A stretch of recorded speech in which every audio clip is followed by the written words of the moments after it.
सभी को मेरा प्यार भरा नमस्कार। मैं प्रशांत सोलंकी स्वागत करता हूं आप सबका आपके अपने परिवार में।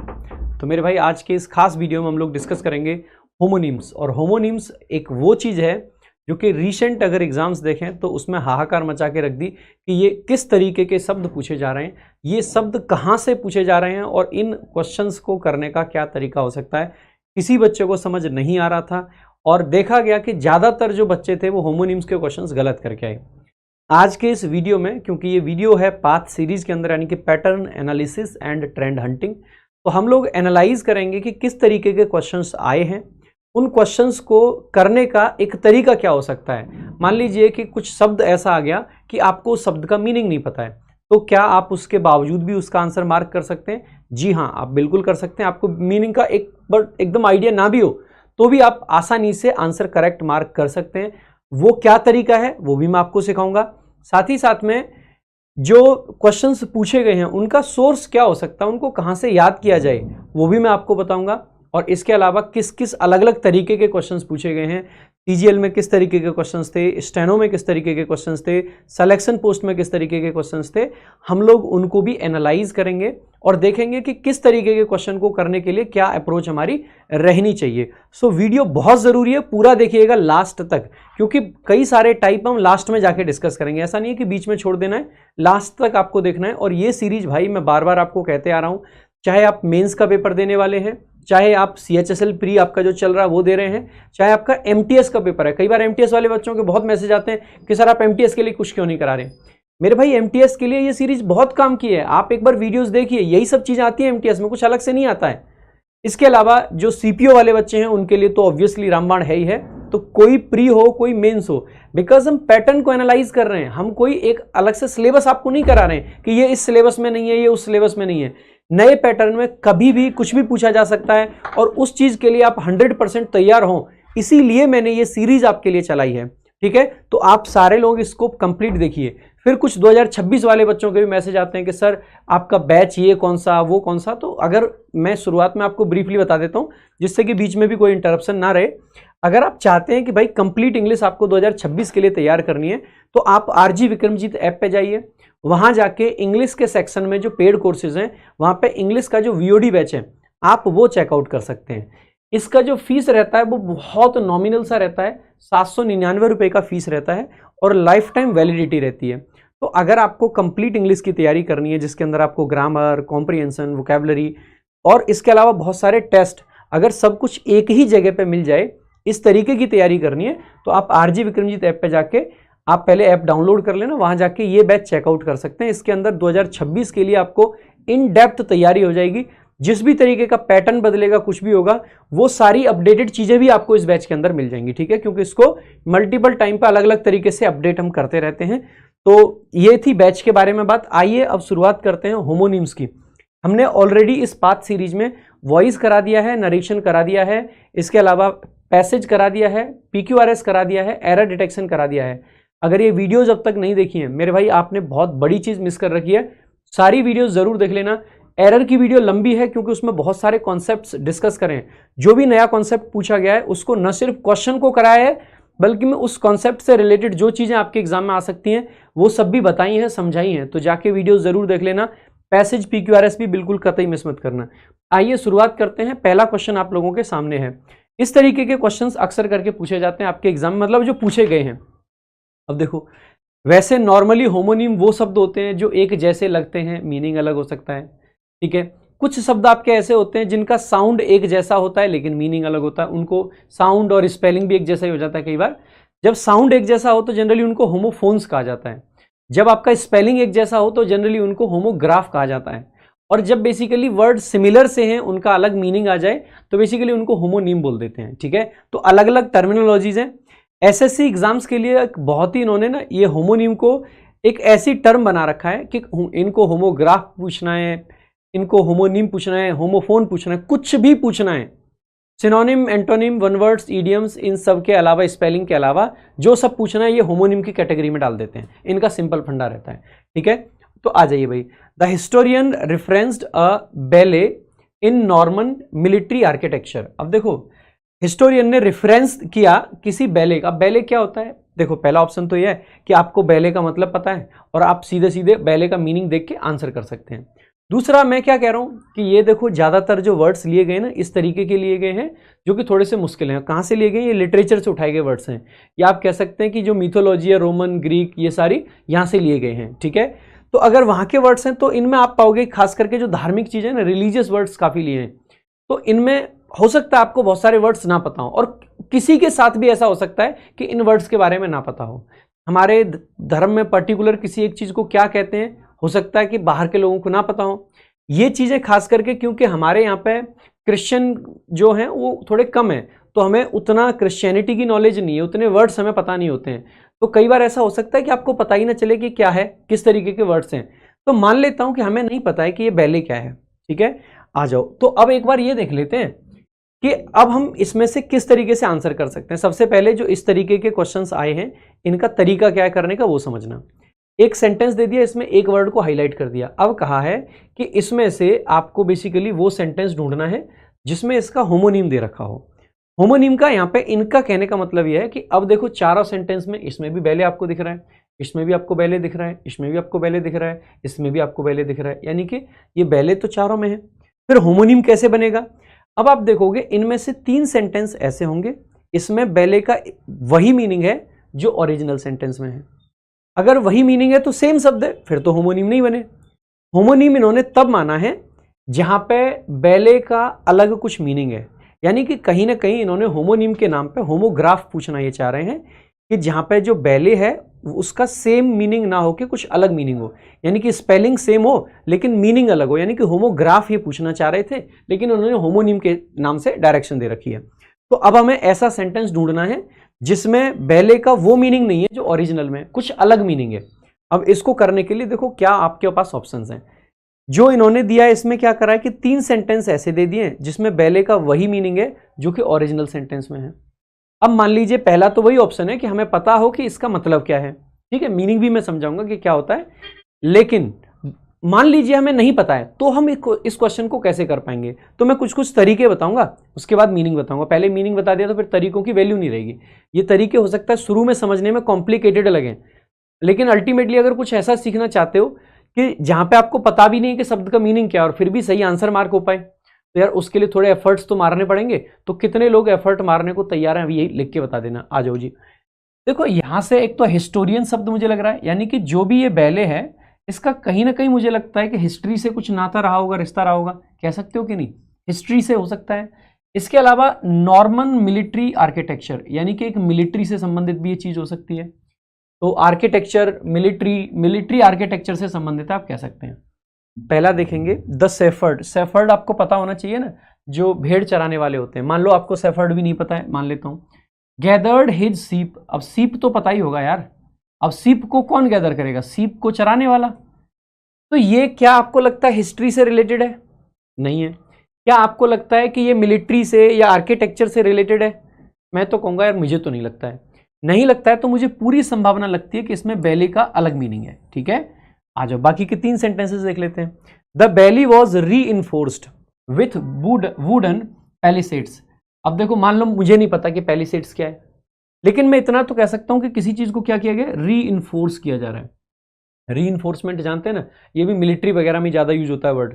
मान लीजिए पुलिस कहीं पर काम कर रही है और वहां पर लोगों की कमी पड़ गई, कोई राइट्स चल रहे हैं, कोई प्रोटेस्ट हो रहा है, पुलिस की कमी है, तो पुलिस क्या मंगाती है, री इन्फोर्समेंट भेजी जाती है वहां पे। तो इसको देख के, इस शब्द को देख के लग रहा है कि मिलिट्री से संबंधित है, इसका मतलब इसको हटा देंगे। ये मतलब सेम सेंस में कहीं ना कहीं यूज हुआ होगा। The outer bailey surrounded the मॉट।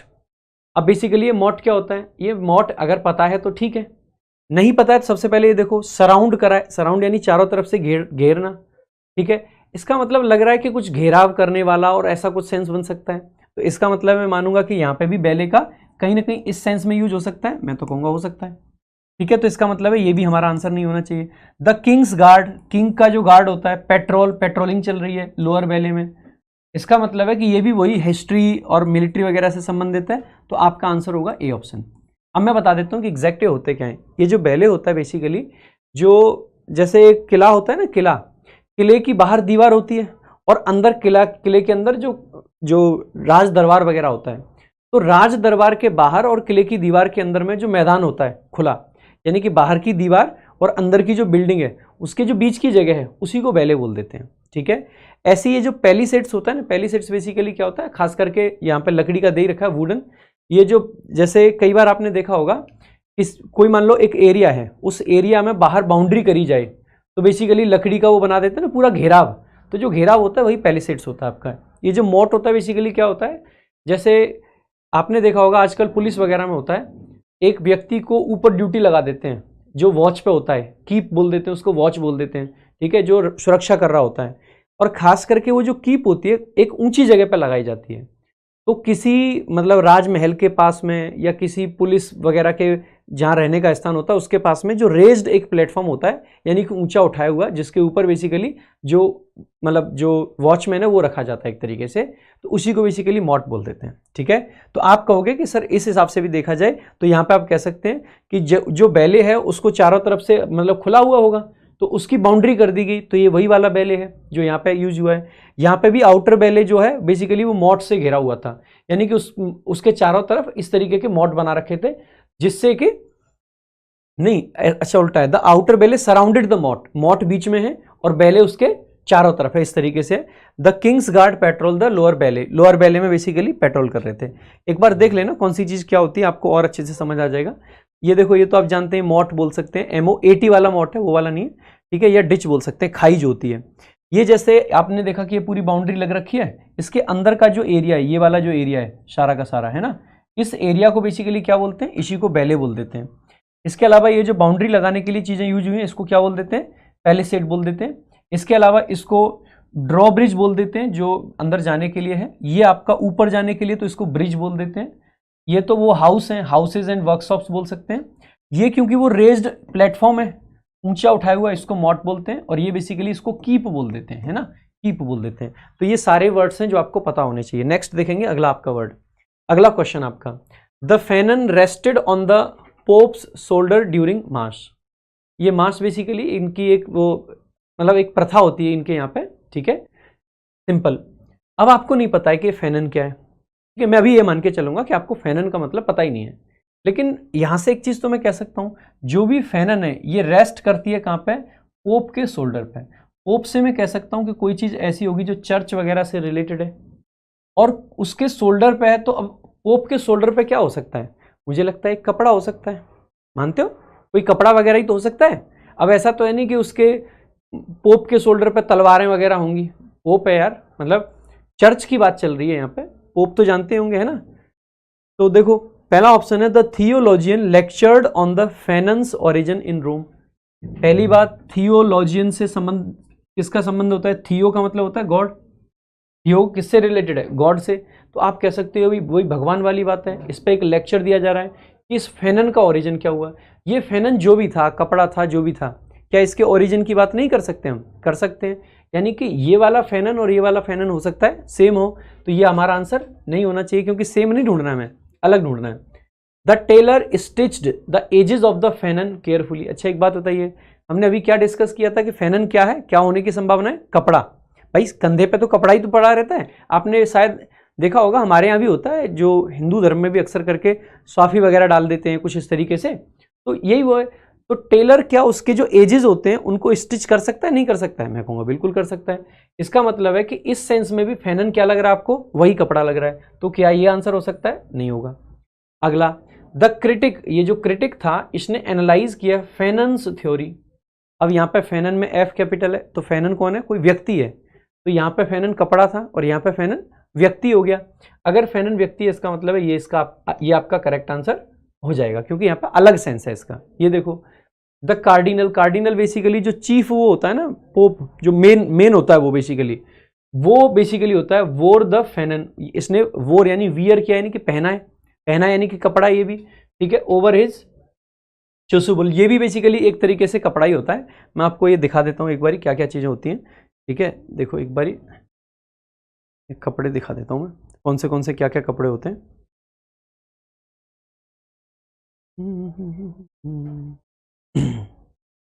देखो इसको एमिस बोलते हैं, ठीक है।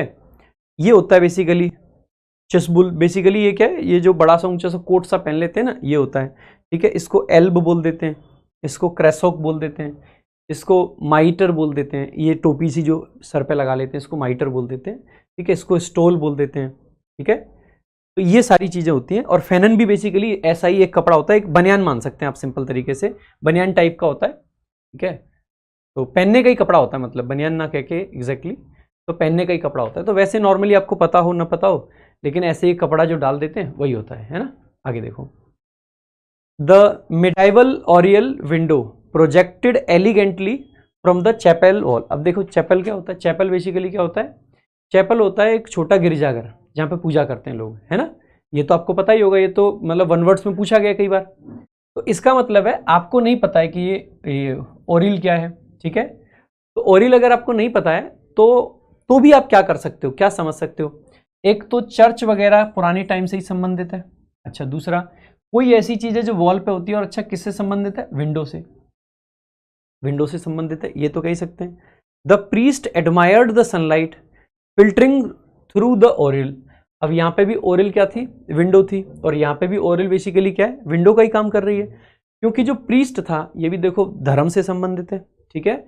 और उसमें से भी क्या आ रही है, सनलाइट आ रही है, यानी कि यहाँ पे सेम सेंस रहेगा, सेम सेंस रहेगा तो ये आंसर नहीं हो सकता है। The duke stood by the oriel gazing at the courtyard. अब जो ड्यूक था, ठीक है, ड्यूक वगैरह ये वहीं होते हैं, ठीक है। तो कई सारे आपने ड्यूक वगैरह पे मूवीज वगैरह भी देखी हैं, ठीक है।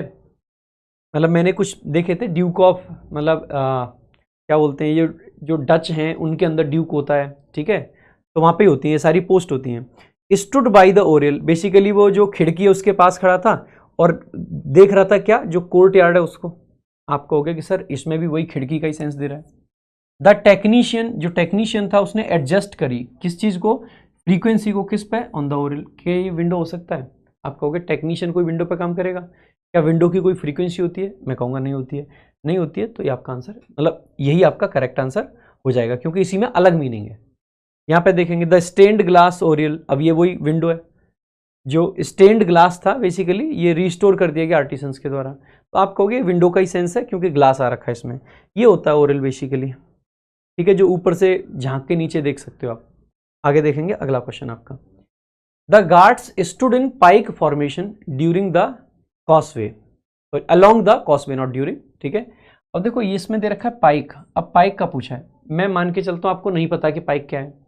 अगर पाइक नहीं पता है, एक तो गार्ड्स है यानी कि सिक्योरिटी गार्ड्स वगैरह सिपाहियों से संबंधित है, दूसरा सिपाही खड़े हो रहे हैं यानी कि कोई खड़े होने का फॉर्मेशन है कह सकते हो, और कोई कॉसवे उसके साथ साथ खड़े हो रहे हैं, यानी कि आप इतना तो कह सकते हो कि कोई ना कोई खड़े होने का फॉर्मेशन है। इतना तो समझ आ रहा है ना। अच्छा जी, एक बार देख लेते हैं। तो पाइक बेसिकली किस तरीके का है, देखो द एंगलर, एंगलर बेसिकली कौन होता है, मछुआरा, मछुआरे को एंगलर बोल देते हैं। पुल्ड, उसने पुल किया क्या, a large pike from the icy lake. भाई लेक में से पाइक निकालेगा क्या, कोई फॉर्मेशन निकलेगा, नहीं। तो इसका मतलब है आपने एक पाइक का नाम सुना है, नॉर्दर्न पाइक आपकी मछली होती है, ठीक है, ये वही मछली है, तो ये आपका अलग सेंस है, यही करेक्ट आंसर हो जाएगा। बाकी ऑप्शंस को देख लेते हैं। द रिबेल वॉज पनिश्ड, जो रिबेल था उसको पनिश किया गया, कैसे, by being placed on the pike. उसको जो, मान लीजिए एक सेना है उसमें कोई रिबेल है जो मतलब विद्रोह कर दे, उसको कहाँ खड़ा कर दिया गया, आप कहोगे पाइक फॉर्मेशन में खड़ा करके पनिशमेंट दे दी। तो ये सेम सेंस है, बिल्कुल है, तो ये आंसर नहीं बनेगा। इन्फेंट्री पैदल सेना होती है, और इन्फेंट्री पाइक यानी कि वही पैदल सेना वाला सेंस है, तो सेना का फॉर्मेशन हो सकता है। आप कहोगे सर ये भी सेम सेंस है, ये भी नहीं बनेगा। The pike gleamed besides the veterans armour. अब देखो पाइक फॉर्मेशन, अगर ये थोड़ा सा इस वाले को देखें, ग्लीम करने का मतलब होता है चमचमाना किसी चीज का। अब देखो यहाँ पे भी देखेंगे आर्मर की बात है, यानी कि वही सेना, सेनानी, गार्ड, उसी से रिलेटेड है, तो ये भी हट जाएगा। अगर मीनिंग नहीं पता है तो हम यही देखेंगे कि रिलेटेड क्या है, तो उसके हिसाब से अनरिलेटेड सिर्फ एक ही है, तो यही करेक्ट आंसर होगा। मीनिंग पता है, पाइक वैसे भाला बोल देते हैं, ठीक है। और पाइक फॉर्मेशन क्या है, ये वाला पाइक फॉर्मेशन होता है इस तरीके से, जब सेना खड़ी हो जाती है, जब कोई भी सामने से आएगा तो इतने भाले निकाल के रखते हैं कि वो इसको भेद नहीं पाता है, ठीक है, यही पाइक फॉर्मेशन होता है। लेकिन सबसे ज्यादा रिस्क पे भी कौन है, यही आगे वाले हैं। तो जो पाइक फॉर्मेशन में होते हैं वो रिस्क पे, इसीलिए रिबेल को इस फॉर्मेशन में खड़ा करके उसको क्या मिल गई, पनिशमेंट मिल गई। ठीक है, तो इस तरीके से आप इसको समझ सकते हैं। अगला देखेंगे, the knight raised his pauldron before mounting. मैं कहता हूं हमें नहीं पता ये जी पॉल्ड्रॉन क्या है, ठीक है। माउंट करने से पहले, अब देखो नाइट कौन होता है, ये तो आप जानते हैं, जो युद्ध करने जाते हैं नाइट ही तो होते हैं, जो मतलब जो सिपाहियों के ऊपर होते हैं नाइट होते हैं वो, है ना। अच्छा जी, रेज्ड हिज पाइक, मतलब हिज पाल्ड्रॉन नॉट पाइक। अब ये पाल्ड्रॉन कुछ ऐसी चीज है जो कि नाइट के पास होती है, हिज पाल्ड्रॉन यानी कि उसके पास होती है। बिफोर माउंटिंग, माउंट करने से पहले उसने उसको रेज किया। हम कहते हैं हमें कुछ नहीं पता इसमें, लेकिन इतना समझ आ गया कि ये जो भी चीज है इसी सिपाही से संबंधित है, समझ आ जाएगा। अच्छा जी, the blacksmith polished the steel pauldron until it gleamed. Gleam मतलब चमकना। एक बात बताओ, क्या ये जो ब्लैक स्मिथ है जब उसको पॉलिश करेगा तो क्या सिपाही की किसी चीज को ब्लैक स्मिथ पॉलिश नहीं कर सकता है? मैं कहूंगा कर सकता है, यानी कि संभावना है कि ये उसी सेंस में है जिसमें ओरिजिनल है, तो संभावना की आंसर नहीं होगा।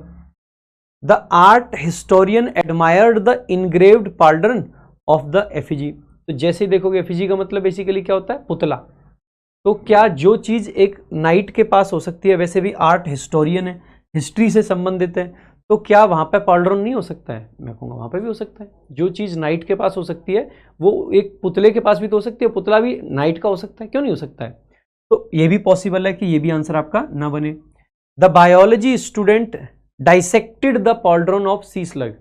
इसका मिलिट्री से, नाइट से, हिस्ट्री से किसी से कोई संबंध आपको लग रहा है? इसका संबंध है बायोलॉजी से।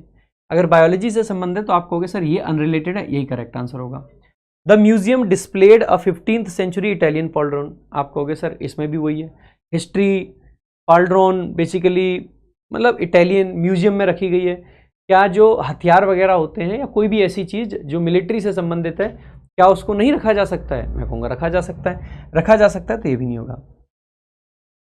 बात आई समझ में? बेसिकली ये पॉल्ड्रॉन होता क्या है? पॉल्ड्रॉन होता है ये जो कंधा होता है ना, कंधे पे जो सुरक्षा कवच होता है उसको बोल देते हैं। ये देख लेना एक बार, ये वाला जो कवच है ना, ये होता है पॉल्ड्रॉन। अब इनमें एक बार आप इमेजिन करके देखो, क्या एक पुतले को इस तरीके का नहीं पहनाया जा सकता है? मैं कहूँगा खूब पहनाया जा सकता है। मान लीजिए आपको यही बेचना है अपनी दुकान पे, तो ऐसा तो है नहीं कि एक आदमी किराए पे लेके यार 10,000 रुपये महीने देंगे, तू बाहर खड़ा रहे इसको ऐसे लेके, वैसा तो नहीं होगा। उस पर तो बेसिकली क्या है, पहना देंगे ना पुतले को भी। अच्छा, दूसरा, क्या इस पर चमक नहीं आ सकती है? आ सकती है। क्या इसको म्यूजियम में नहीं रखा जा सकता? रखा जा सकता है। इसका मतलब है कि वो तीनों इसी के लिए सब थे सेंटेंस, लेकिन जो बायोलॉजी स्टूडेंट वाला था वो अलग था। ठीक है भाई, क्लियर है? अगला क्वेश्चन देख लेते हैं। The tripos system at Cambridge remains a model of academic rigour. अब सबसे पहले हमें नहीं पता है कि ट्राइपोस क्या है। अगर ट्राइपोस हमें नहीं पता है, लेकिन ये तो समझ आ रहा है ना कि ट्राइपोस इज अ सिस्टम, एक सिस्टम है। और कहाँ पे सिस्टम है? कैम्ब्रिज में। अब कैम्ब्रिज हम इस जगह का नाम माने कि यूनिवर्सिटी है? मैं कहूँगा आगे देख लो यहाँ पे एकेडमिक रिगर, यानी कि यूनिवर्सिटी से संबंधित होगा, पक्की बात है। यानी कि ये जो भी है हमें नहीं पता ये क्या है, लेकिन इतना तो कह सकते हैं कि यूनिवर्सिटी से संबंधित है। कह सकते हो जी? आ जाओ।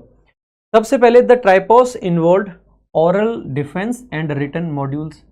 ये भैया पढ़ाई से संबंधित है कि नहीं? दोनों ही। ओरल डिफेंस, ओरली किसी चीज को डिफेंड करना, और रिटन मॉड्यूल्स, लिख के डिफेंड करना। कोई एग्जामिनेशन, कोई परीक्षा, कोई कंपटीशन, कुछ ऐसा हो सकता है कि नहीं हो सकता है? बिल्कुल हो सकता है। अगर हो सकता है तो इसका मतलब है कि ये आपका आंसर नहीं होगा, ये तो रिलेटेड है। और हमें कौन सा चाहिए? अनरिलेटेड, जो अलग हो मीनिंग। ठीक है। He broke his tripos into discrete phases of analysis. भाई उसने जो अपना ट्राइपोज था उसको ब्रेक किया discrete phases of analysis, analysis के फेजेस में। अब एनालिसिस क्या पढ़ाई लिखाई से संबंधित नहीं होता है? मैं कहूँगा हो सकता है। क्या एनालिसिस पढ़ाई लिखाई से संबंधित नहीं हो सकता है? मैं कहूँगा बिल्कुल हो सकता है। क्यों नहीं हो सकता? आप ये बताएं। हो सकता है तो इसका मतलब है कि संभावना ये भी हमारा आंसर ना हो। पूरे तरीके से नहीं कह सकते कॉन्फिडेंस में, लेकिन हाँ ये तो कह सकते हैं। यहाँ पे देखेंगे द सेरेमोनियल ट्राइपोज स्टूल। यहाँ पे ये ट्राइपोज किसके लिए आया है? स्टूल के लिए। तो क्या ये एकेडमी से रिलेटेड है? टॉपल्ड का मतलब है गिर जाना ड्यूरिंग द इन्वेस्टिचर। तो इन्वेस्टिचर का मतलब क्या होता है? जब किसी को कोई अथॉरिटी वगैरह देते हैं ना, कोई ऐसी सेरेमनी जो करते हैं, वही होता है। तो आप पाओगे कि ये तो एकदम अलग है, तो स्टूल है, ट्राइपोज स्टूल। तो आप कहोगे सर ये एकदम अनरिलेटेड है, यही करेक्ट आंसर होगा। ही पास्ड द नेचुरल साइंसेज ट्राइपोस, वही ट्राइपोस पास किया है एग्जाम सिस्टम, कुछ ऐसा ही है। यहाँ पे भी देखो ना, ट्राइपोस यानी सिस्टम को उसने ब्रेक किया, कह सकते हो। तो इसका मतलब है बाकी सब आपके तीनों रिलेटेड हैं, एक ही है जो अनरिलेटेड है, दैट्स ऑप्शन सी। तो यही हो जाएगा आपका करेक्ट आंसर। अच्छा, अब तक हमने कुछ होमोनिम्स आपको बताए।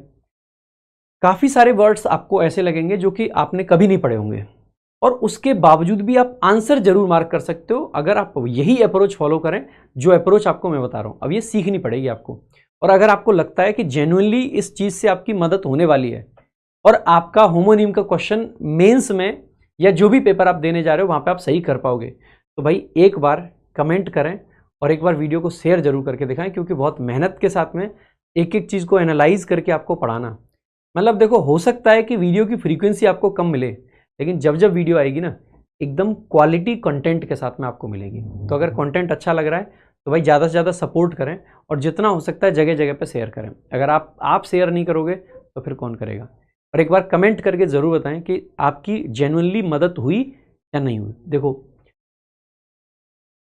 द ट्रीटिज क्रिटिक्ड, अब देखो जो ट्रीटिज है बेसिकली इसने क्या किया, क्रिटिक किया। ये एक पीस ऑफ राइटिंग होता है ना। तो ट्रीटिज क्रिटिक द थीम, थीम तो आप जानते होंगे, किसी चीज का थीम ऑफ पैसेज पूछा जाता है ना, उसका मूल सब्जेक्ट। अब इसमें हमें देखने की जरूरत नहीं है कि थीम क्या है, तो वही मूल सब्जेक्ट विषय, थीम बताओ इसकी पैसेज की। तो एक बार देख लेते हैं। The linguist isolated the theme in the sentence structure, कह सकते हो थीम को अलग कर दिया, तो ये तो वही थीम है, विषय वस्तु उसका। तो आप कहोगे सर ये तो रिलेटेड है, ये नहीं बनेगा। The theme was pronounced with unique intonation in Tagalog. अब आप कहोगे थीम को प्रोनाउंस किया गया है, तो जो विषय वस्तु है उसी को प्रोनाउंस किया जा सकता है, बिल्कुल। द थीम स्वयं, अब यहाँ पे कोई स्वयं है यानी कि तैरा है, तैरने की अगर बात कर रहे हैं हम, तो क्या आप ये उसी थीम की बात कर रहे हैं या कोई अलग है? आप कहोगे अलग है। मैं कह रहा हूं आपको एग्जैक्ट मीनिंग ना भी पता हो, डज इट मैटर? कोई मैटर नहीं कर रहा है। यहाँ पे हम कह सकते हैं वही थीम है, यहाँ पे जो कोई क्रिटिक है, कोई मतलब लैंग्वेज से संबंधित। यहाँ पे देखो, the poet emphasised the theme, poet emphasise कर रहा है थीम यानी कि वही विषय वस्तु किसी चीज की। आप कहोगे ये भी नहीं बनेगा। अगला क्वेश्चन देख लेते हैं भाई। अगला आपका है, she placed a compact mirror in her purse. Compact का मतलब क्या होता है? एकदम कसा हुआ, जटा हुआ, जकड़ा हुआ है ना। तो the team formed a compact defence unit, कह सकते हो? मैं कहूँगा बिल्कुल कह सकते हैं। भाई डिफेंस कैसा था? एकदम कसा हुआ डिफेंस था। तो आप कहोगे सर सेम ही लग रहा है, सेम लग रहा है, तो गलत हो जाएगा। ही कॉम्पैक्टेड द सॉइल, सॉइल को उसने क्या कर दिया? एकदम जकड़ दिया, कस दिया एकदम, है ना। आप कहोगे ये भी नहीं बनेगा। दे साइंड अ कॉम्पैक्ट, अब यहाँ पे कॉम्पैक्ट का मतलब क्या है? एग्रीमेंट। क्या यहाँ पे एग्रीमेंट का कोई सेंस था? नहीं था। क्या यहाँ पे एग्रीमेंट का कोई सेंस था? नहीं था। इसका मतलब है ये अलग सेंस है, ये करेक्ट आंसर हो जाएगा। भाई साइन क्या करेंगे हम? एग्रीमेंट। पीस मेंटेन करने के लिए क्या साइन होगा? एग्रीमेंट, सिंपल सी बात है। The book was written in a compact style, book ऐसी थी एकदम जकड़ी हुई, जटिल तरीके से, है ना। बस सिंपल है। The monk carried a carved crosier into the sanctuary, sanctuary basically जो पवित्र स्थान होता है। मैं कहता हूं आपको नहीं पता है कि क्रॉसर क्या होता है, लेकिन आप ये तो समझते हैं कि मॉन्क क्या होता है? साधु, ठीक है। कार्व्ड बेसिकली गोदा हुआ, पूरा कार्व करा हुआ है, जिसको अलग से निकाला गया है ना। सेंचुरी कोई पवित्र स्थान, इससे संबंधित हमें देखना है कि क्या है। हमें नहीं पता क्या है, एक बार को मान के चलते हैं कि हमें नहीं पता क्या है। The florist added white crosiers to the bouquet, क्या इसका संबंध एक्चुअली में आपको लगता है कि इससे है? मुझे तो नहीं लगता, डाउट तो है एटलीस्ट। तो इसको एक बार हटा देते हैं, है ना। मतलब ये मानते हैं कि हो सकता है आंसर हो भी जाए और हो सकता है नहीं हो, अगर हमें नहीं पता है तो। आगे, the bishop's crosier gleamed under the candle light. देखो ये बिशप, ये मॉन्क, तो इन्हीं के पास, अगर मॉन्क के पास में क्रॉसर है तो क्या बिशप के पास भी नहीं होगा? बिशप भी तो वही होता है, हेड जो होता है। तो आप कहोगे सर ये तो रिलेटेड है, ये तो नहीं बन सकता है। The museum displayed a gilded 14th century crosier, आप वही कहोगे मॉन्क, बिशप, ये सब कब की चीजें हैं? वही पास्ट में आपने खूब हिस्ट्री में पढ़ा होगा। आप कहोगे कि इसमें सर कहीं ना कहीं कह सकते हैं कि म्यूजियम में होगा कहीं ना कहीं, तो आप कहोगे सर ये भी रिलेटेड लग रहा है। द एबट, एबट भी क्या होता है? मठाधीश होता है। एबट हो गया, बिशप हो गया, मॉन्क हो गया, इन सबके पास में सेरेमोनियल क्रॉसर है। मैं मान सकता हूँ कि ये कोई वस्तु है जो कि जो मॉन्क वगैरह होते थे इनके पास में हुआ करती थी। इसका मतलब है ना ये होगा, ना ये होगा, ना ये होगा। इसका मतलब है जो फ्लोरिस्ट वाला है वो हो जाएगा। क्या होता है क्रॉसर? आपने वो देखा, साधुओं के पास में एक छड़ होती है, हमारे यहाँ भी होती है, और जनरली साधुओं के पास में जो छड़ होती है वो ऐसे करके घूमी हुई होती है ना, उसको जो यूं पकड़ लेते हैं, देखिए तूने, हमारे यहाँ भी स्वामी जी रखते थे ना, तो जो ऐसे घूमी हुई होती है वही होता है क्रॉसर। ठीक है, एक बार दिखा देता हूँ। ये बेसिकली इस टाइप का जो होता है ये है क्रॉसर आपका, ये जो हाथ में इसने पकड़ रखी है। ठीक है, इसका फ्लोरिस्ट से कोई लेना देना हो सकता है? नहीं होगा। ठीक है, और इसने जो टोपी लगा रखी है इसको क्या बोलते हैं? अभी बताया था मैंने तेरे को, माइटर। हाँ, जो ऊपर पहनते हैं ना, इसमें दो होते हैं, एक आगे होता है एक पीछे होता है। मित्र नहीं है वो। देखो, the legal scholar revise the digest of civil statutes. अब देखो, ये स्टैट्यूट्स का मतलब होता है कानून। ठीक है, अब स्कॉलर ने रिवाइज करा है। ये डाइजेस्ट जो होता है ना, पहला तो मैं मान सकता हूं कि आपको मीनिंग पता है कि डाइजेस्ट का मीनिंग क्या होता है, दूसरा सेंस में मान लेता हूं कि आपको नहीं पता है। पहला सेंटेंस देखेंगे, he took a tablet to aid his digest. Tablet लेके डाइजेस्ट, वो डाइजेशन वाला डाइजेस्ट है, ये पक्का डाइजेशन वाला नहीं है, ये तो कह सकते हो कानून से रिलेटेड है, स्कॉलर से रिलेटेड है, तो पक्का ये तो अनरिलेटेड है, यही करेक्ट आंसर होगा। बाकी तीन में कुछ भी हो, लेकिन ये पक्का आंसर होगा।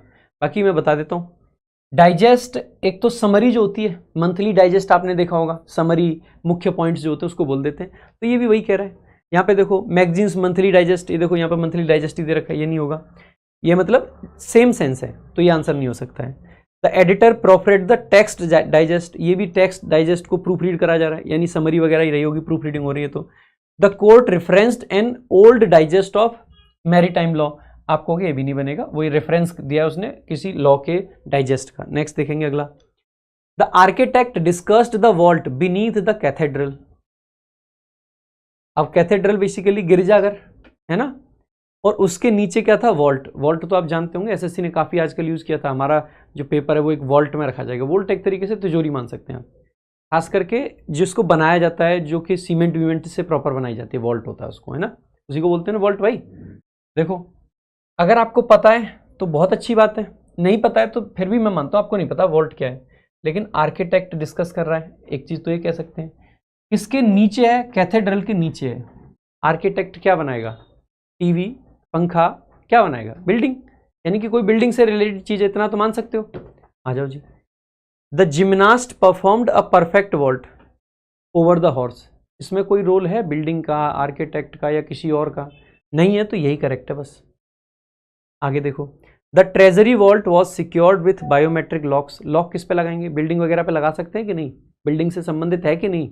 मैं कह रहा हूं आपको पता नहीं था वॉल्ट क्या है, पर इतना तो पता था ना, आर्किटेक्ट की बात कर रहे हैं, कैथेड्रल के नीचे की बात कर रहे हैं, तो कोई ऐसी गुप्त जगह सी कुछ ऐसा ही तो होगा, तो लॉक वाली बात आ गई। Earthquake cracked the stone vault. Stone vault building की बात थी, स्टोन से बनी हुई कोई चीज तो हो सकती है कि नहीं? रिलेटेड है। द नोबल्स वर एंटर्ड, इसका मतलब होता है, इंटर्ड का मतलब होता है दफनाना, उनको दफनाया गया था किसमें? फैमिली वॉल्ट में, वही जो उसके नीचे होता है ना, गिरजाघर के नीचे जो होता है, उसी में दफनाया गया था।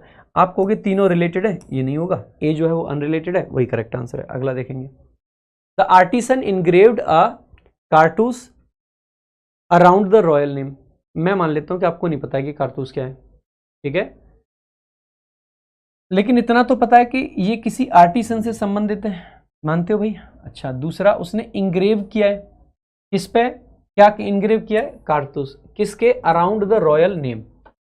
मान लेता हूं कि रॉयल नेम ऐसे करके लिखा हुआ होगा, उसके अराउंड यानी कि चारों तरफ, कोई ऐसी चीज है जिसको चारों तरफ ऐसे लगाया जाता है, उसी को कारतूस कह रहे हैं हम। मानते हो भाई? आ जाओ, पहला ऑप्शन देख लेते हैं। देखो, कई बार क्या है, आपके तीन सेंटेंस अगर एक जैसे लगे, मान लो आपको ओरिजिनल का समझ नहीं आया कि ये किससे रिलेटेड है, कई बार ऐसा हो सकता है कि आपको कॉन्टेक्स्ट नहीं समझ आ रहा है किससे रिलेटेड है, लेकिन ये तो पक्की बात है कि तीन इससे रिलेटेड यहाँ पे भी होंगे, तो जो तीन एक जैसे लगे, उसके अपोजिट में जो दिख रहा हो चौथा वाला, वो भी मार सकते हैं आप, है ना। देखो, the papyrus, papyrus basically Egyptian papers होते थे जो पुराने टाइम के हैं, ठीक है, उन पर खास करके जो दवाएं वगैरह बहुत सारी चीज़ें लिखी रहती थी। बोर, बेसिकली बियर की सेकंड फॉर्म है बोर। क्या बोर करती थी?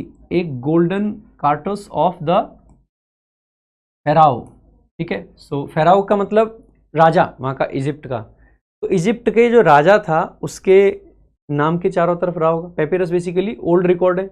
ओल्ड रिकॉर्ड में ऐसा तो नहीं कि राजा जिंदा मिल जाए भाई, राजा के चारों तरफ ही तो होगा, या तो राजा के नाम के चारों तरफ या राजा के फोटो के चारों तरफ, कह सकते हो। तो यानी कि ये और ये रिलेटेड है। यहां से एक चीज और कॉन्टेक्स्ट मिल गया कि ये कहीं ना कहीं इजिप्ट से रिलेटेड है। ठीक है, आगे इजिप्टियन कार्टोस इंसर्कल्ड ईच हीरोग्लिफ नेम। आप यहां भी कह सकते हो कि ये भी किससे रिलेटेड है, इजिप्ट से। ये भी बेसिकली इनसर्कल कर रहा है जैसे वहां पे किया गया है, इसका मतलब ये भी क्या है, रिलेटेड है। The archaeologist uncovered a silver cartouche. अगर यहाँ पे कार्तूस की बात कर रहे हैं तो ये भी क्या है, आर्कियोलॉजिस्ट निकाल रहा है, तो कहां से संबंधित रही होगी, वही पुराने टाइम से, इजिप्ट का जो फराओ था उसी के टाइम से, राजा के टाइम से ही। तो इसका मतलब है ये भी रिलेटेड जैसा लग सकता है, फिर भी एग्जैक्ट नहीं पता था हमें कि होगा कि नहीं। लेकिन लास्ट वाला देखो, द स्कल्प्टर जो डिजाइन करता है बेसिकली कार्व्ड, उसने कार्व किया क्या, अ कार्तस, किस चीज का, फ्लोरल मोटिव्स, मोटिव्स यानी कि design for the ceiling, ceiling पे उसने फूलों की डिजाइन बनाई। क्या ये उससे संबंधित है, नहीं है, नहीं है, तो इसका मतलब है यही का आपका करेक्ट आंसर है। ठीक है, आगे देख लेते हैं भाई। He took the current route to avoid delays. अब देखो करंट सिंपल शब्द है, मुझे नहीं लगता है कि इसमें हमें कॉन्टेक्स्ट देखने की जरूरत है। हमें कॉन्टेक्स्ट भी उन्हीं शब्दों में मिल रहा है जो मुश्किल है। करंट तो आप जानते ही हैं, एक तो करंट होता है बिजली का करंट लगता है ना, करंट लग गया इसके। एक करंट धारा को बोलते हैं, आपने मैथ्स में पढ़ा होगा, नाव और धारा जो क्वेश्चंस आते हैं, अप स्ट्रीम डाउन स्ट्रीम जाते हैं तो अपोजिट करंट जाते हैं हम, है ना, जब हम अप स्ट्रीम जाते हैं तो करंट यानी कि धारा भी होती है। इसके अलावा करंट आपने वो भी देखा होगा, करंट अफेयर्स जो फिलहाल चलता है, तो वो भी करंट है। अब देख लेते हैं, यहाँ पे करंट रूट है, तो ये कौन सा वाला करंट है, बिजली वाला, धारा वाला, या फिर जो मौजूदा, आप कहोगे मौजूदा। करंट अफेयर्स का मतलब है ना जो मौजूदा टाइम में खबरें चल रही हैं, वही तो करंट अफेयर्स हैं। तो आप कहोगे मौजूदा रूट, यानी कि जो फिलहाल वाला रास्ता है जिस पर हम चल रहे हैं, तो इसका मतलब मौजूदा के सेंस में है। The current event, sorry, the current was unusually strong near the bridge. ये कौन सा वाला करंट है, धारा वाला। क्या ये और ये सेम हो सकते हैं, मैं कहूँगा नहीं है, अलग है, मतलब यही करेक्ट आंसर होगा। आगे देख लो, the report discussed current economic policies, जो मौजूदा इकोनॉमिक पॉलिसीज हैं, इसका मतलब है ये तो सेम है। He adapted to current fashion quickly, current fashion यानी कि मौजूदा फैशन, सेम है। ही रेड करंट इवेंट्स, मौजूदा इवेंट्स जो है, फिलहाल के इवेंट्स जो हैं, तो आप कहोगे एक ही ऑप्शन सही था। The bishop condemned the act as simony citing canonical law. अब देखो जैसे ही हम देखते हैं इसमें साइमनी लिख रखा है, हमें लगता है, हमें नहीं पता कि ये क्या है, और हमें ये भी नहीं पता कि ये क्या है, मान लेते हैं एक बार को हमें नहीं पता है, क्योंकि शब्द अगर ऐसे आएंगे तो हो सकता है ना पता हो। अगर नहीं पता है, लेकिन एक चीज तो हो सकता है, ये बिशप जो हेड वो होता है उनका पूजा कराने वाला, इसने किसी चीज को क्या किया है, कंडेम किया है, किसको, एक्ट को। उस एक्ट को क्या बताया है, साइमनी बताया है। अगर इसको साइमनी बताया है, इसका मतलब क्या है, अगर इसको आप साइमनी कह रहे हो तो कोई खराब चीज रही होगी ये, आपके किसी कार्य को उसने साइमनी कह दिया, और वो भी कंडेम करके कहा है, यानी कि क्रिटिसाइज कर रहा है, यानी कि किसी एक्ट को खराब बताया गया है।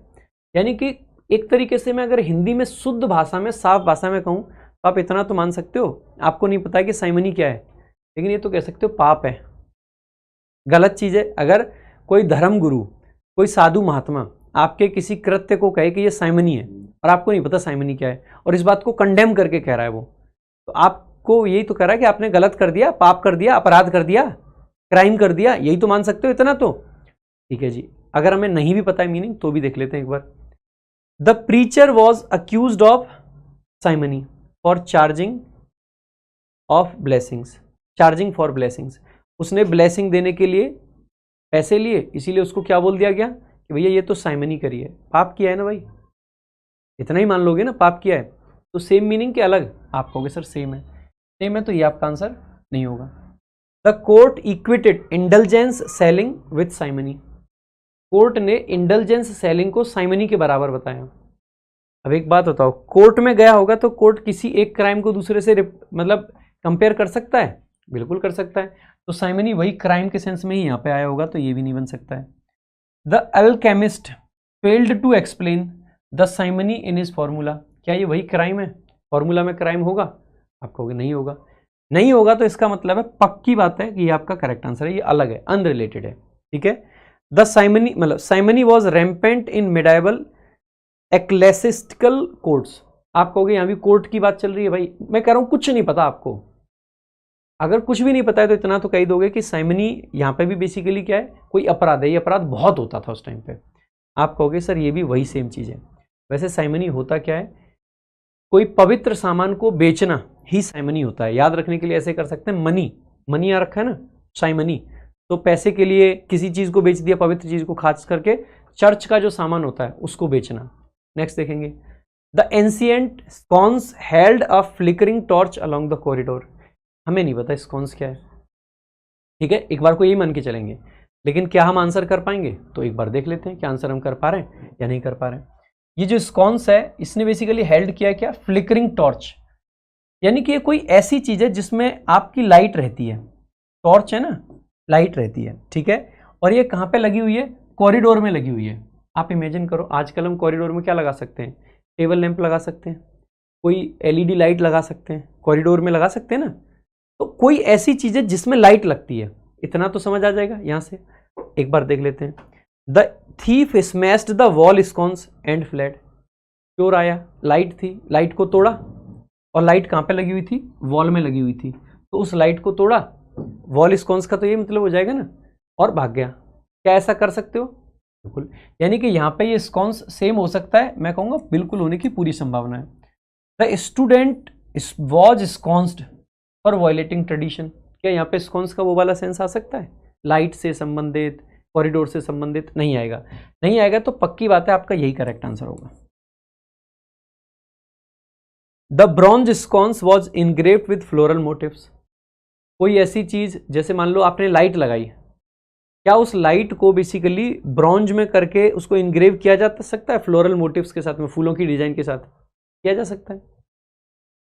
द हॉलवे, वही corridor hallway, featured a new LED sconce, light LED sconce जलने वाला है ना, बेसिकली स्कॉन्स कुछ नहीं होता, वो मसाल होती है, ठीक है। तो अगर पता था तो आसानी से कर लेते, नहीं पता था तो भी आप आंसर मार्क कर सकते थे, कुछ ऐसी बड़ी बात नहीं है। देखो एक बार, ये होती है मसाल, ये जो जल रही है ना, यही है स्कॉन्स, ये वॉल पे लगी रहती है अक्सर करके। अगला देखते हैं, the monk meditated beneath the ancient corbel protruding from the chapel wall. अब देखो हमें नहीं पता है कि ये कॉर्बल क्या है, प्रोट्रूडिंग क्या है, कुछ नहीं पता, इतना तो पता है कि मॉन्क क्या होता है, साधु संत, सिंपल है। ये मेडिटेट करते हैं, इतना भी पता होगा, मेडिटेशन है ना।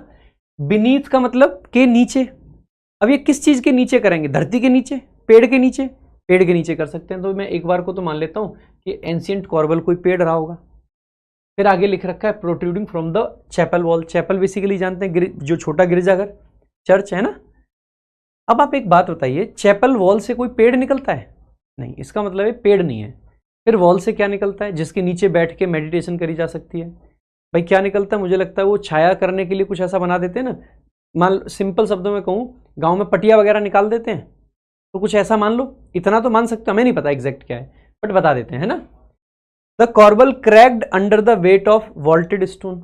अब अगर उसी पटिया पे, जो पत्थर पे अगर स्टोन गिरे तो वो क्रैक कर सकता है, कर सकता है, इसका मतलब है ये तो सेम वही है, ठीक है। आगे, the corbel was adorned with grotesque typical of Gothic style. उसको सजाया जा सकता है कुछ बना के, उस पर डिजाइन विजाइन बनाया जा सकता है, मुझे लगता है तो ये भी पॉसिबल है, ठीक है। फिर भी मैं कहता हूं उतना देख लेते हैं, वैसे गोथिक स्टाइल है, पुराने टाइम की ही बात कर रहे हैं, तो हो सकता है, ठीक है। The scholar explained the political कॉर्बल। क्या ये पॉलिटिकल पटिया पट्टा कुछ ऐसा होता है, आप कहोगे नहीं, ये तो एकदम अलग है, इसका मतलब यही करेक्ट आंसर होगा।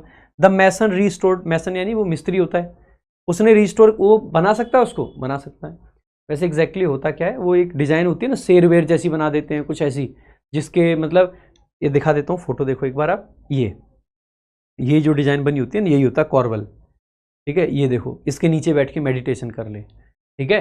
मान लो ये नहीं भी पता था तो आप आंसर तो कर पाते एटलीस्ट। अगला क्वेश्चन देखते हैं, the nobleman received a ceremonial fief from the sovereign. अब मैं ये समझ लेता हूं कि हमें नहीं पता फीफ क्या है, लेकिन नोबलमैन को मिला है तो कोई ना कोई अच्छी चीज मिली होगी। सेरेमोनियल है यानी कि किसी सेरेमनी में मिली होगी। फीफ फ्रॉम द सोवेरन, सोवेरन बेसिकली जो राजा वगैरह उसकी बात कर रहे हैं, ठीक है। The farmer leased the fief to a local tenant. Farmer उसको लीज कर सकता है? मैं कहूँगा देखो कर भी सकता है और नहीं भी हो सकता है, अलग हो सकता है, थोड़ा अलग लग रहा है लेकिन फिर भी देख लेते हैं।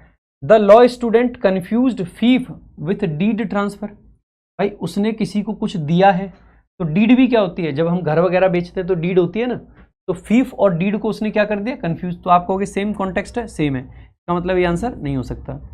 The engineer calibrated the hydraulic फीफ।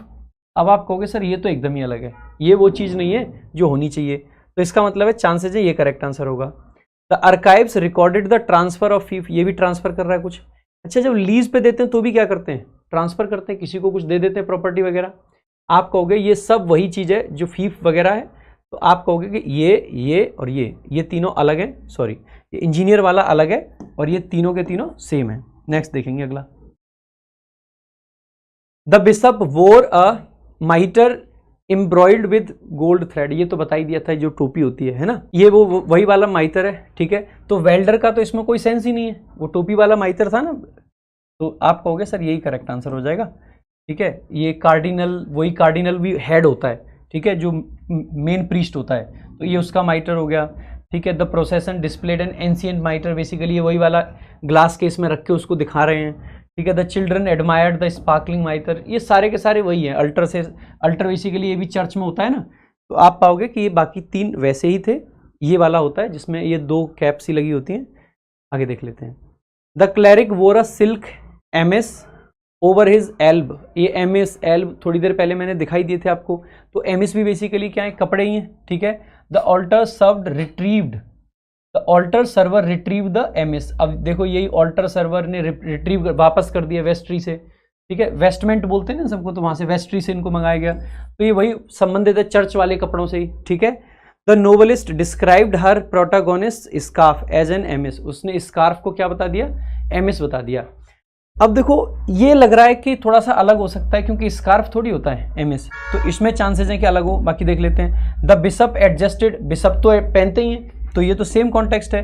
The MS was embroidered with gold thread, अब ये भी वही हो सकता है, तो आप कहोगे जो बी वाला है ना, ये थोड़ा सा अलग लग रहा है, वैसे काफी पास में है ये भी, कि स्कार्फ और एमएस एक जैसे लग सकते हैं। ये वाला होता है एमएस, लेकिन स्कार्फ जनरली सर पे डाला जाता है, ठीक है, इसीलिए उसमें थोड़ा सा अलग होती है वो चीज। आगे देखेंगे भाई।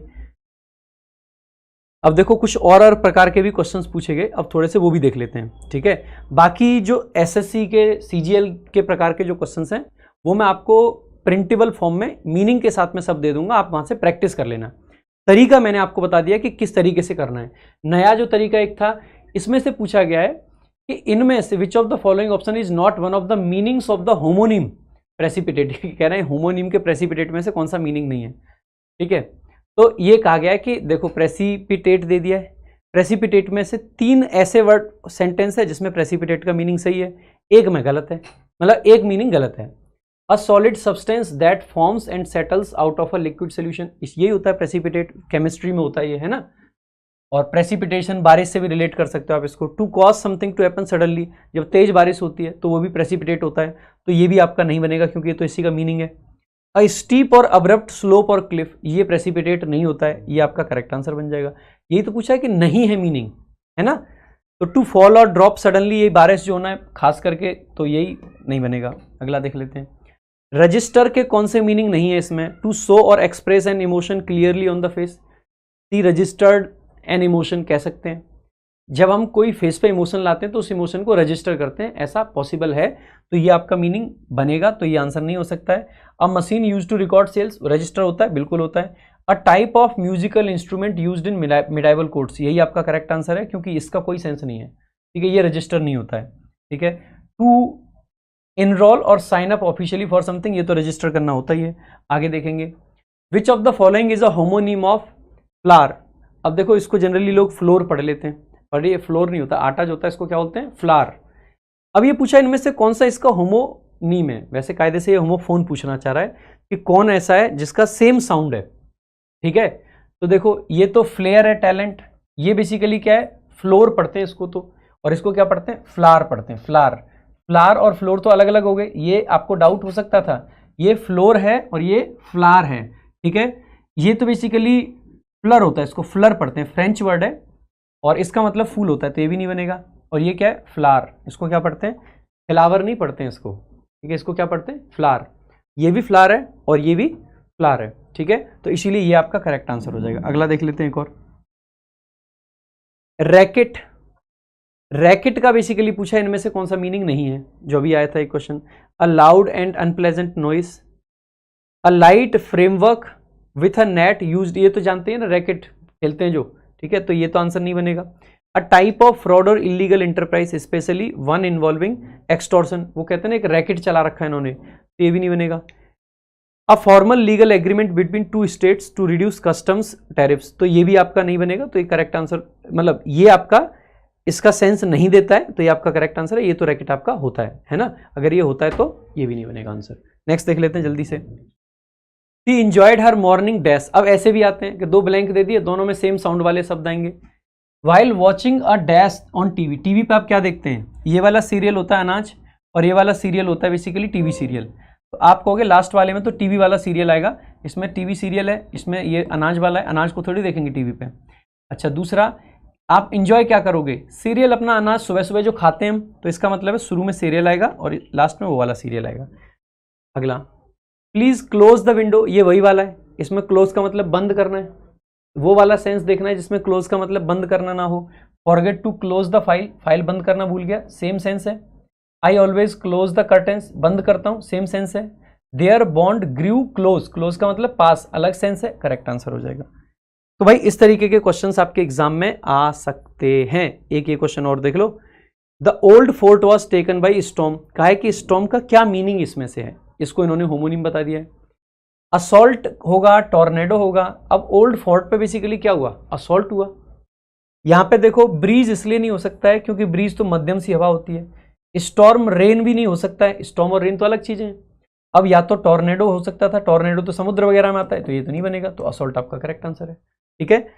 बाकी मेरे भाई एक बार फिर आपको याद दिला दूं कि अगर आप 2026 के लिए किसी भी चीज को लेकर परेशान हैं तो आप हमारा ये वाला बैच जरूर चेकआउट करें।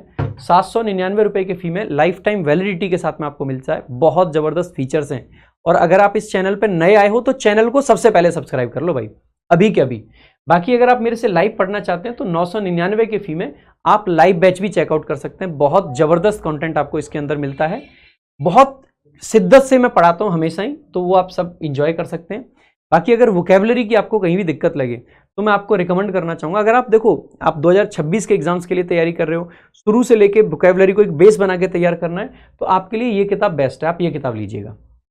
लेकिन मान लीजिए आपका एग्जाम अभी हाल फिलहाल में और आपको रिवीजन करना है जल्दी जल्दी, आप वोकैब कहीं से भी पढ़ चुके हो किसी भी किताब से, तो ये हमारी एक छोटी किताब आती है, इत्तूसी पॉकेट रॉकेट, है ना, जिसको आप अपनी जेब में रख सकते हो, आप जहां जाओ वहां पे ले जा सकते हो, मेट्रो में बैठ के पढ़ सकते हो। आप मान लो खेत पे काम करने जा रहे हो, ट्रॉली के बगैर, ट्रॉली चल रही है उस पर वहां बैठ के पढ़ सकते हो। खेत पे वो कहते हैं ना न्यार काटने जा रहे हो, वहां बैठ के पढ़ सकते हो, कहीं भी ले जाओ, जेब में चली जाएगी आराम से। तो ये वाली बुक आपकी ये है रिवीजन के लिए, इसमें कंप्लीट वोकैब रिवाइज हो जाएगी आपकी। और अगर आप प्रैक्टिस करना चाहते हो तो हमारा सेकंड एडिशन लॉन्च किया है कल हमने वोकैब प्रैक्टिस बुक का। प्रैक्टिस किन बच्चों को करनी है, जिनका पेपर पास में है और याद तो बहुत कर लिया है लेकिन क्वेश्चंस में अप्लाई नहीं कर पाते हैं। कई बार होता है ना कि शब्द याद है लेकिन क्वेश्चन गलत कर देते हैं, उसके लिए आपको क्या करना पड़ेगा, एमसीक्यू प्रैक्टिस करनी पड़ेगी। 6500 एमसीक्यूज आपको एक ही जगह पे मिल जाएंगे, आप प्रैक्टिस यहां से कर सकते हैं। तो ये आपको मैंने सारे सोर्स बता दिए। बाकी मेरे भाई टेलीग्राम जरूर ज्वाइन कर लेना, व्हाट्सएप चैनल भी फॉलो कर लेना, ठीक है।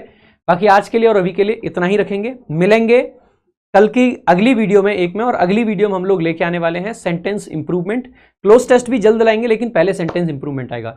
तो this is all for today, thank you so much, जय हिंद जय भारत।